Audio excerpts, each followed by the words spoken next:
इस चैप्टर के अंतर्गत जैसे कि हम लोग पढ़े थे, पूरा जो क्लास रिवाइज किए थे या पूरा क्लास जो पढ़े थे हम बहुत पहले, जिसमें हम लोग एक एक चीज लेके पढ़े थे। सबसे पहले हमने बात किया था रासायनिक अभिक्रिया, फिर बात किया था रासायनिक समीकरण। रासायनिक अभिक्रिया, रासायनिक समीकरण को समझने के बाद हमने रासायनिक समीकरण को संतुलित करने की कोशिश किया था। तो इस चैप्टर के अंतर्गत जो हमको पढ़ना है रासायनिक अभिक्रिया एवं समीकरण में, तो वो सबसे पहला चीज है हमको पढ़ना है रिएक्शन के बारे में। किसके बारे में? रिएक्शन के बारे में। और पहली बात रिएक्शन के पढ़ने के बाद, रिएक्शंस के पढ़ने के बाद हमको उसी के समझना है कि रिएक्शन ही क्या है? इक्वेशंस है।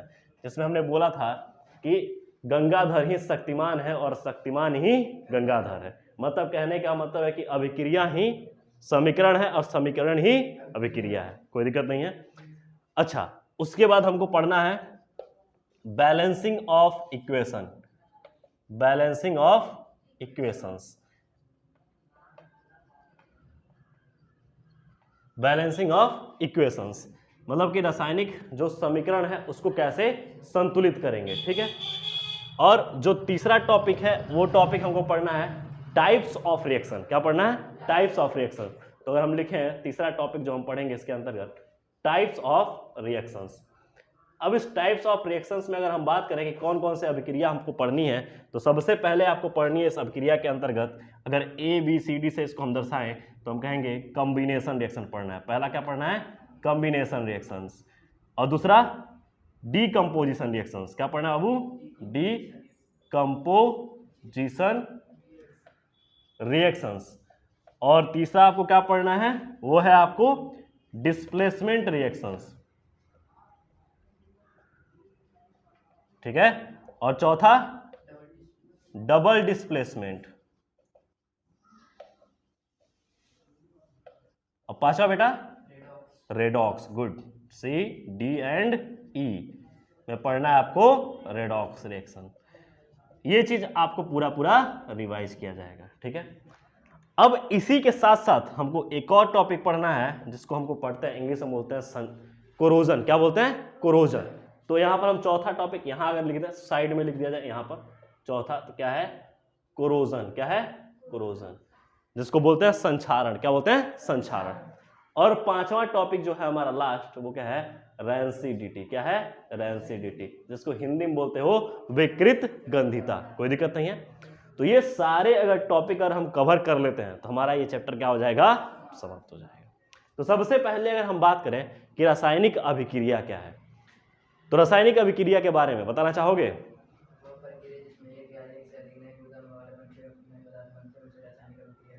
मतलब सिंपल सी बात, रासायनिक अभिक्रिया के बारे में आपने ये डेफिनेशन दिया कि वह प्रक्रिया जिसमें एक या एक से अधिक नए पदार्थ नए गुणधर्म के साथ बनते हैं, उसे क्या बुलाएंगे? रासायनिक अभिक्रिया। अब समीकरण के बारे में अगर बात कर दें तो वही अभिक्रिया एक समीकरण में एक पैराग्राफ में दर्शाना कहलाता है समीकरण। क्या होता है? समीकरण। जैसे अगर हम बात करें कि रासायनिक अभिक्रिया में अगर हम आपसे बोले कि आप अपने दैनिक जीवन में देख रहे हो, जैसे हम कहें कि आपने घर पे देखा होगा चावल, क्या डाला होगा? चावल, और उसमें पानी मिक्स किया होगा। क्या मिक्स किया होगा? पानी। और थोड़ा सा ताप दिया आपने। क्या दिया? ताप। थोड़ा सा क्या अधिक ताप देना पड़ता है गर्म करने पर, और जैसे ही कन्वर्ट होता है हमको क्या देखने को मिलता है? भाप। तो क्या रासायनिक अभिक्रिया हो रही है? हम कहेंगे वहां हर एक जगह रासायनिक अभिक्रिया होगी जहां अवस्थाएं परिवर्तित हो जाए या नए गुणधर्म नए पदार्थ प्राप्त हो। जैसे हम कहें कि दूध से दही का जमना। अगर हम बात करें रासायनिक अभिक्रिया क्या है तो हम कहेंगे दूध से दही का जमना। दूध से दही का जमना एक रासायनिक अभिक्रिया है। बस आ रही है। अगर हम बात करें कि हमारे खाने का पचना, यह भी एक रासायनिक अभिक्रिया है। तो वो हर एक स्टेट जहां पे हम कह रहे हैं कि जो हमारा एक पदार्थ है वो नए गुणधर्म नए रूप में कन्वर्ट हो रहा है, परिवर्तित हो रहा है, इस पूरे एक स्टेप वाइज रिएक्शन को क्या बोलेंगे? अभिक्रिया बोलेंगे। कोई दिक्कत नहीं है। तो अगर हम बात करें, सबसे पहले यहां पर एक चीज समझिएगा कि अगर आपसे कहें कि लोहे पर जंग लगना, यह भी क्या है? एक। कोई दिक्कत नहीं है। अगर हम कहें कि प्लांट अपना भोजन बनाते हैं एक पार्टिकुलर सेगमेंट में बाय द किसी मेथड द्वारा, वो क्या है कहलाता है? रासायनिक अभिक्रिया। तो ऐसा जो भी चीज जो भी चला हो जो भी प्रक्रिया है वो सब क्या है, रासायनिक अभिक्रिया। जिसमें नया पदार्थ नए गुणधर्म के साथ बनता हुआ मिलेगा उसे क्या बोलेंगे, रासायनिक अभिक्रिया। लेकिन वो रासायनिक अभिक्रिया जिसको हम समीकरण के रूप में व्यक्त कर लें उसे क्या बोलेंगे, रासायनिक समीकरण। मतलब हम ये बोले थे कि रासायनिक अभिक्रिया ही क्या है, समीकरण। अगर हम जब तक किसी का सूत्र ना लिखे हो तो रासायनिक अभिक्रिया बोलेंगे। यहाँ पे चावल का हमने सूत्र लिखा, चावल का सूत्र होता है यहाँ पर जो भी है, कार्बोहाइड्रेट है तो कार्बोहाइड्रेट का सूत्र होता है, यहाँ पर पानी का सूत्र होता है। अगर हम कार्बोहाइड्रेट और पानी का सूत्र लिख देंगे और सूत्र के साथ वहां पर टूटना बनना दिखा देंगे तो वहां पर हम बोलेंगे कि वहां पर क्या है, समीकरण। मतलब कहने का मतलब यह है कि हम चश्मा उतार दे तब और चश्मा लगा लें तब, वही है। बात समझ आ रही है? तो इसी को क्या बोलेंगे, रिएक्शन एंड इक्वेशन। कोई दिक्कत नहीं है। मतलब हम आपको डेफिनेशन एक सिंपल सा समझाए थे कि गंगाधर ही शक्तिमान है और शक्तिमान ही गंगाधर है। क्या देखे हो ये चीज, देखे हो ये चीज? ठीक है। गोविंदा के डबल रोल में देखे होगे, चाचा क्या नाम है, चाची 420 देखे हो तुम लोग? नहीं देखे हो? चाची 420 में गोविंदा का 4-5 का रोल होता है। चाची भी वही रहता है, हीरो भी वही है, बाप भी वही है। बात आ रही है? लेकिन रोल अलग अलग है, दिखने का तरीका अलग है। तो यहाँ पर अभिक्रिया में अलग हो जाएगा इसका लुक और समीकरण में लुक अलग। जैसे अगर हम बात करें कि अगर हमको समीकरण लिखना है तो समीकरण के लिए लिखने के लिए अगर हम कहें कि ए, अब ये सूत्र के रूप में है, किसके रूप में है, सूत्र के रूप में। तो जो भी हम लिखे हैं ये चावल का ये ए सूत्र हो गया, सपोज दैट कि ए सूत्र है, ठीक। और जैसे ही ये हम कहें पानी, ये बी, ये भी क्या हो गया, पानी का सूत्र हो गया, ठीक है। और ये दोनों संयोग किए, संयोग करने के बाद ए भी बन गया, सूत्र बन गया। अब ये सूत्र के रूप में जो हमने लिखा इसको क्या बोलेंगे हम, समीकरण। क्या बोलेंगे बाबू, समीकरण, ठीक है। समीकरण लिखते वक्त हमको यह भी ध्यान रखना पड़ेगा कि हमको अवस्थाएं दिखानी पड़े। अवस्था में हमने कहा था कि अगर ठोस हो, अगर ठोस हो तो ठोस के लिए सॉलिड एस से दिखाते हैं, द्रव हो तो उसके लिए लिक्विड लिखते हैं, और गैस हो तो गैस के लिए जी लिखते हैं, और अगर कोई और है, एक्वस सॉल्यूशन है तो हम उसके लिए एक्यू लिखते हैं, ठीक है। कोई दिक्कत नहीं यहाँ पे, ये बात समझ में आ रही? ये अवस्था है, क्या है ये, अवस्था, जो कि हम इसके साथ लिखेंगे। कोई दिक्कत नहीं इसमें, ये हमारी एक एक बात समझ में आ रही है। अच्छा, अब इसके बाद जो दूसरा टॉपिक है, बैलेंसिंग ऑफ इक्वेशंस। देखो, इक्वेशंस मतलब कि किसी भी समीकरण को कैसे संतुलित करेंगे।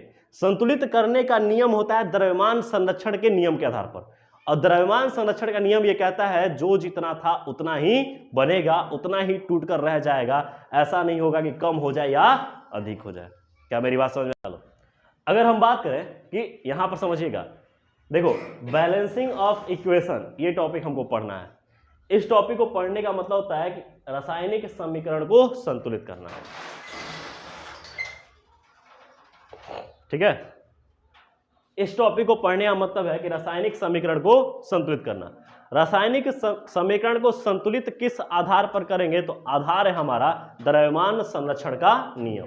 द्रव्यमान संरक्षण का नियम यह कहता है कि जितना था, हमने कहा था कि रासायनिक समीकरण में या जब हम रसायन विज्ञान की बात करते हैं तो वहां पर मोल की बात करते हैं।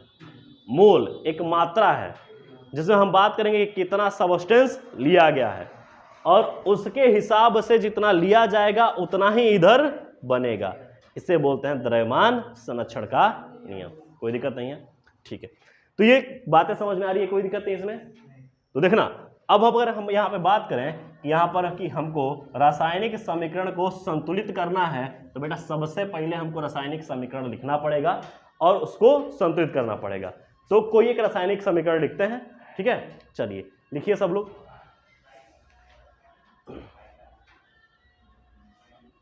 लिखना Fe प्लस H2O,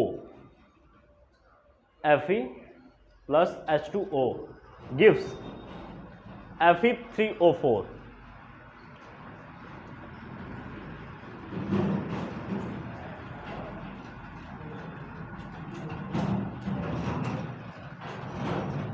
ठीक है।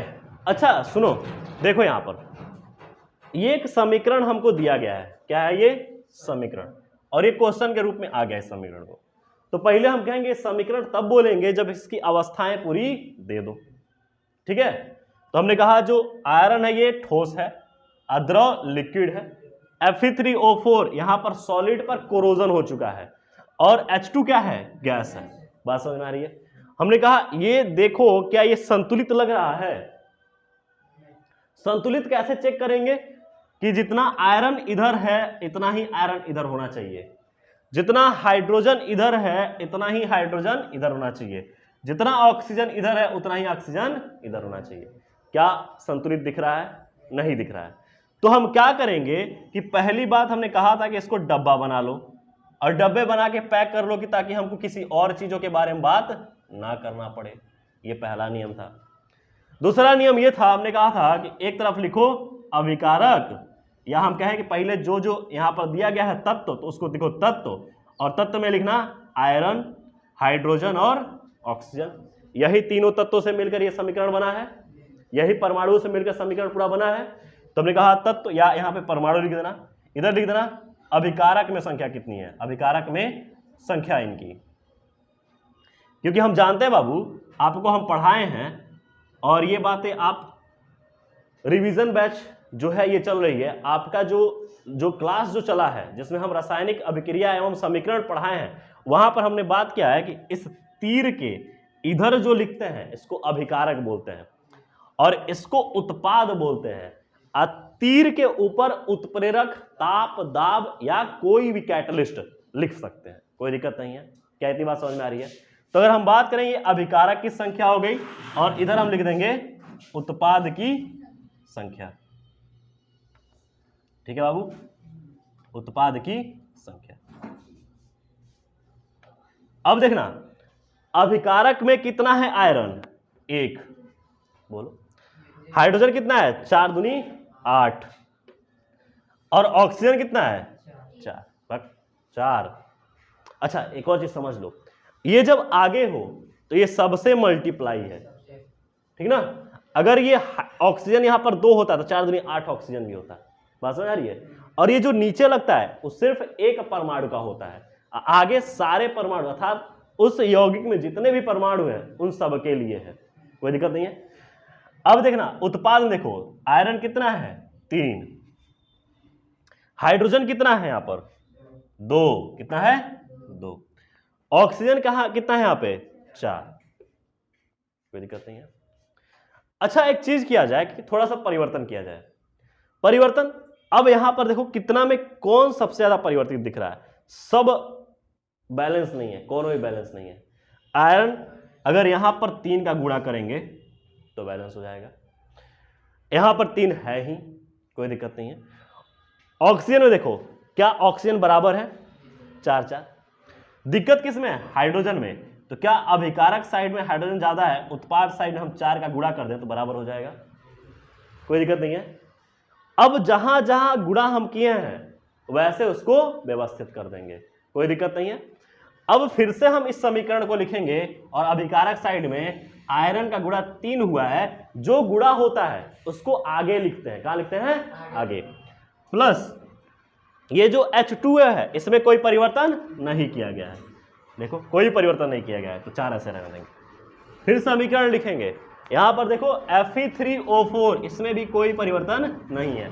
हाइड्रोजन में सिर्फ परिवर्तन किया गया है, और क्या किया गया है, 4 का गुणा किया गया है, अर्थात 4H2 लिख देंगे, क्या लिख देंगे, 4H2। क्या देखो यहां पर बैलेंस है, 3 आयरन हो गया, 3 आयरन हो गया, 4 दूनी 8 हाइड्रोजन है, 8 हाइड्रोजन है, 4 ऑक्सीजन है, 4 ऑक्सीजन है। क्या ये संतुलित हो गया? तो ऐसे अभिक्रिया को हम लोग संतुलित या समीकरण को संतुलित करते हैं। सबसे आसान तरीका, जितने का जिसमें अंतर है उतने का मल्टीप्लाई कर दो, और सबसे स्टार्टिंग में छोटे वैल्यू से मल्टीप्लाई करना, 2 से। जब देखना कि अब इक्वेट, जब ऐसे ही मल्टीप्लाई करने में दिख रहा है कि मल्टीप्लाई करने पे बराबर हो जाएगा, तो 2 से नहीं करना है। जब 3 से मल्टीप्लाई करेंगे 3 बराबर हो जाएगा, तो इधर जितना है उतने से मल्टीप्लाई कर दो। बात समझ में आ रही है? अगर ये 1 है तो इधर से मल्टीप्लाई कर दिए। अब यहां देखो ये 8 था, 8 से मल्टीप्लाई करते 16 हो जाता, लेकिन हम 4 से मल्टीप्लाई करते तो इसके बराबर हो जाएगा, कोई दिक्कत नहीं है। तो देखो ऑक्सीजन ये दिख रहा है ना, ये हाइड्रोजन का है, ये ऑक्सीजन का है, कोई दिक्कत नहीं है ना ये, ठीक है। हाइड्रोजन बैलेंस हो गया। अब यहाँ मिला लो 3 आयरन 3 आयरन, 4 दूनी 8 ऑक्सीजन, सॉरी 4 ऑक्सीजन 4 ऑक्सीजन, 4 दूनी 8 हाइड्रोजन, 4 दूनी 8 हाइड्रोजन, बैलेंस है। सबकी अवस्थाएं लिख देना, अवस्थाएं लिखने के बाद हमारा क्या हो जाएगा, रासायनिक समीकरण संतुलित हो जाएगा। ये बोर्ड में हमेशा पूछा जाता है। अगर जिस बच्चे ने रासायनिक समीकरण को संतुलित करना सीख लिया उसको कोई भी दिक्कत नहीं आनी है। ऑनलाइन बच्चों के लिए खास बात यह है कि रासायनिक समीकरण, रासायनिक अभिक्रिया एवं समीकरण आपको पढ़ा दी गई हैं। वहां पर संतुलित करने की जो क्लासेस है वो आपको लिंक में डिस्क्रिप्शन में मिल जाएगा, या फिर आपको बार पे ऊपर दिख रहा होगा, आप क्लिक करिए और जाके सीख लीजिए। ये हमारे रिवीजन का है। रिवीजन का मतलब इसको जल्दी जल्दी समझना है, ठीक है। अब हमको बात क्या करना है बाबू, टाइप्स ऑफ रिएक्शंस, ठीक है। अभिक्रिया के प्रकार, तो अभिक्रिया के प्रकार हम किसके आधार पर बात करेंगे, अभिक्रिया के प्रकार जो है वो अभिकारक के जुड़ने टूटने या उसमें परिवर्तन के आधार पर अभिक्रिया के प्रकार होते हैं। जैसे हमने सबसे पहला बोलना है कॉम्बिनेशन रिएक्शन। हर बार बोर्ड में पूछा गया है संयोजन अभिक्रिया क्या है, क्या है, संयोजन अभिक्रिया क्या है। तो आप परिभाषा दे सकते हो कि जब 2 या 2 से अधिक अभिकारक जुड़कर एक नए गुणधर्म वाले उत्पाद का निर्माण करते हैं, उस प्रक्रिया क्या बोलेंगे, संयोजन अभिक्रिया। जैसे उदाहरण में अगर हम दें यहां पर संयोजन अभिक्रिया का उदाहरण, तो हम कहेंगे कि कार्बन प्लस ऑक्सीजन, और ये रिएक्ट जब कर जाएगा तो क्या बन जाएगा, कार्बन डाइऑक्साइड। जल का निर्माण हम कहेंगे कि जल का बनना क्या है, संयोजन अभिक्रिया। कैसे, हाइड्रोजन और ऑक्सीजन, जैसे ही ये नेसेंट ऑक्सीजन जैसे ही ये क्रिया करेगा बन जाएगा H2O, कोई दिक्कत नहीं है। अगर हम बात करें कि कैल्शियम और OH का होल ट्वाइस ले लिया जाए और इसको रिएक्ट कर दिया जाए, स्लैग स्लाइम से क्विक लाइम तैयार होता है, CaOH का होल ट्वाइस तैयार होता है।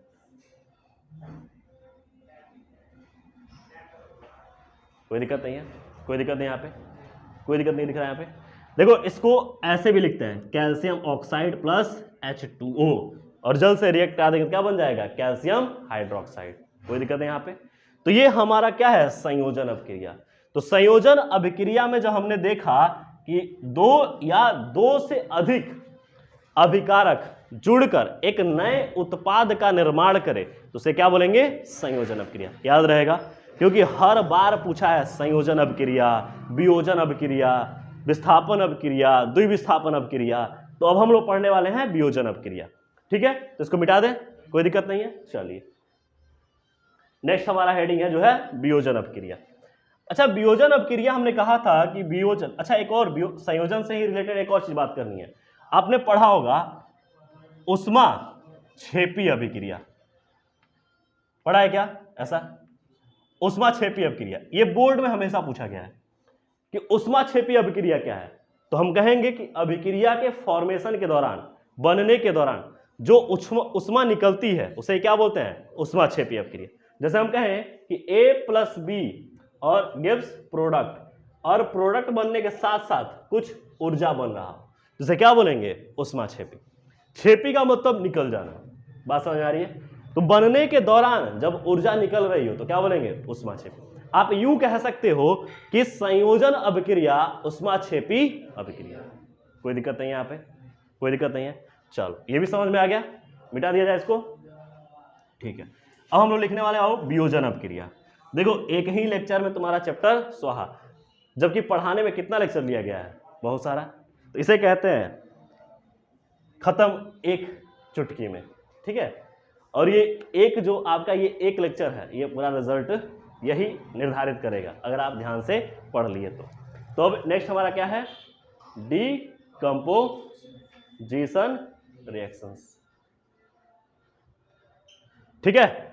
डिकम्पोजिशन रिएक्शन देखना। डिकम्पोजिशन रिएक्शन अगर बात की जाए कि हमने बात किया कि यहां पर वियोजन अभिक्रिया के 3 प्रकार हैं, कोई बताएगा वियोजन? चलो, वियोजन के प्रकार 3 प्रकार के हैं, कौन कौन से? हीट डिकम्पोजिशन, इलेक्ट्रोलिटिक डिकम्पोजिशन और फोटोलिटिक। देखना, डिकम्पोजिशन में तीन प्रकार है। एक हीट डीकंपोजिशन, मतलब कि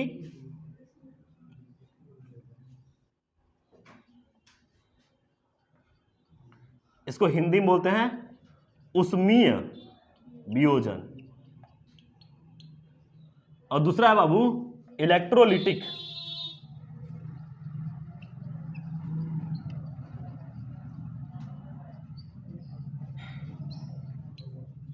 जिसको हिंदी में बोलते हैं विद्युतीय वियोजन, और तीसरा होता है फोटोलिटिक डीकंपोजिशन।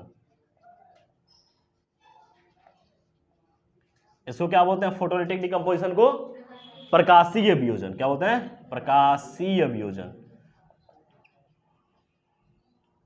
ठीक है, तो अगर हम बात करें कि उष्मा के प्रभाव में अगर AB है और टूटकर A+B में कन्वर्ट हो जा रहा है तो हम इसे क्या बोलेंगे?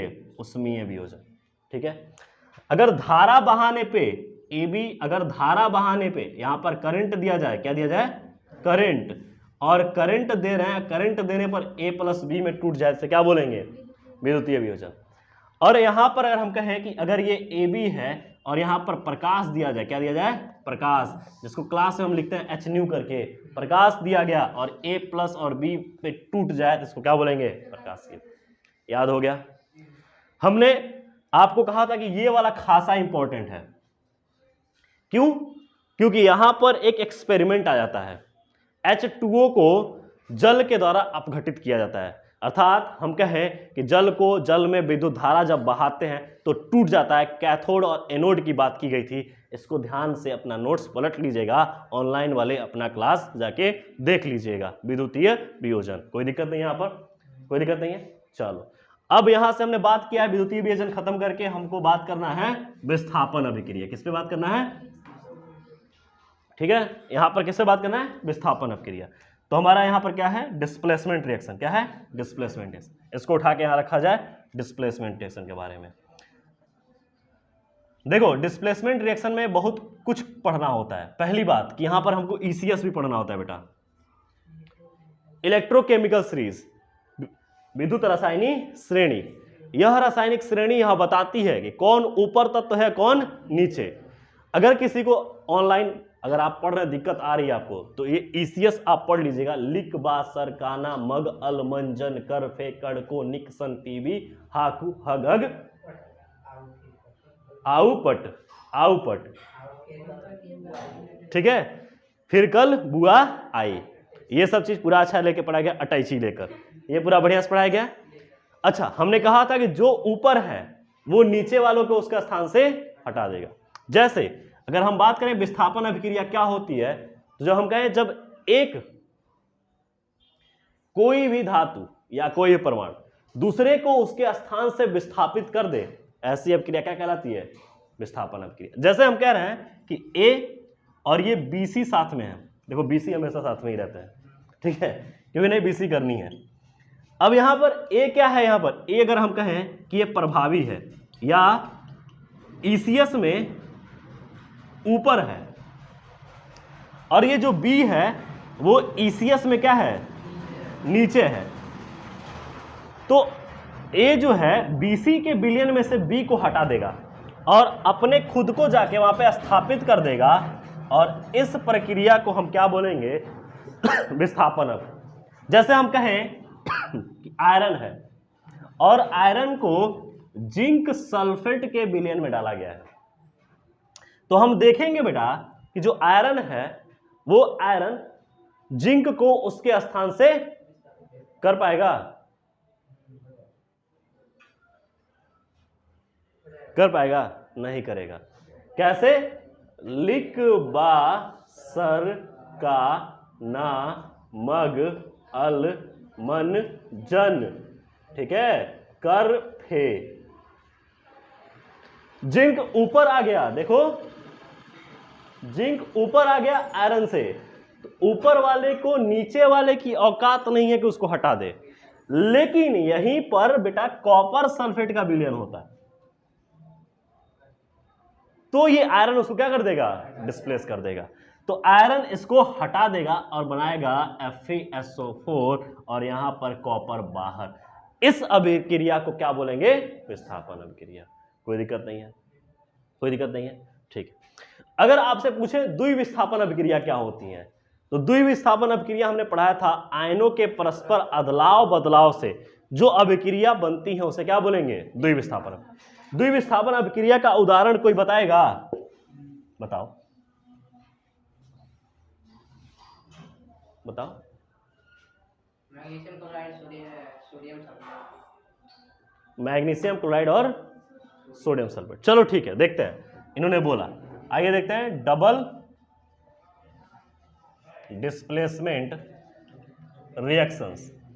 अगर डबल डिस्प्लेसमेंट रिएक्शंस की बात की जाए तो इन्होंने कहा मैग्नीशियम क्लोराइड ले लीजिए सर, और यहां पर बेरियम सल्फेट बोले हो।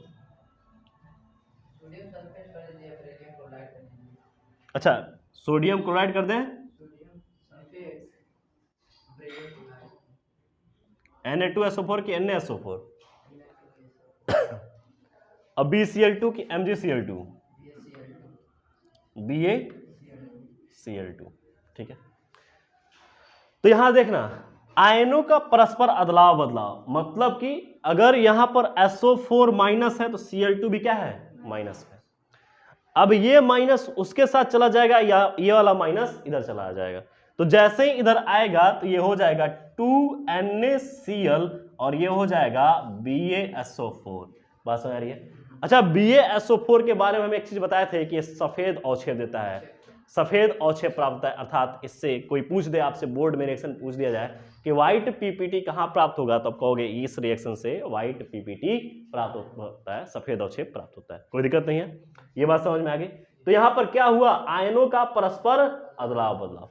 आयनों के परस्पर अदलाव बदलाव से जो रिएक्शन देखने को मिलते हैं क्या बोलते हैं? Double displacement reaction. खत्म हो गई।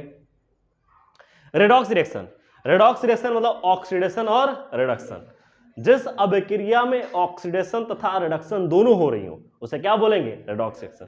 ऑक्सीडेशन रिएक्शन का मतलब क्या होता है? ऑक्सीजन का जुड़ना और हाइड्रोजन का हटना। रिडक्शन रिएक्शन कैसे आप पहचानोगे? वहां पर क्या हो रहा होगा कि हाइड्रोजन का जुड़ना हो रहा होगा और ऑक्सीजन का हटना। इस प्रक्रिया के द्वारा हम रेडॉक्स रिएक्शन को देख सकते हैं। यहीं पर दो बातें और हैं, लेकिन एक और चीज हम पढ़ाना आपको छोड़ दिए हैं, वो है डीकंपोजिशन रिएक्शन से रिलेटेड उष्माशोषी अभिक्रिया। तो जब भी आप किसी रिएक्शन को कराते हो, अगर तोड़ना होता है तो उष्मा खर्च होती है, और उष्मा मतलब ऊर्जा दी गई। ऊर्जा दी गई अर्थात वहां पर ऊर्जा देने पर रिएक्शन हुआ है। तीनों रिएक्शन में ऊर्जा दी जा रही थी, एक में उष्मा दी जा रही थी, एक में धारा दी जा रही थी, एक में प्रकाश दी जा रहा था। तीनों में कुछ ना कुछ ऊर्जा दी जा रही थी, बिना ऊर्जा का रिएक्शन नहीं हो रहा था। और ऐसे रिएक्शन को क्या बोलेंगे? उष्माशोषी अभिक्रिया। तो आप ऐसे लिखना परिभाषा में कि जिस अभिक्रिया को कराने के लिए ऊर्जा दी जाती है उसे क्या बोलते हैं? उष्माशोषी अभिक्रिया। कोई दिक्कत नहीं है? अब देखना यहां पर क्या है, दो बातें, संक्षारण और विकृत गंधिता।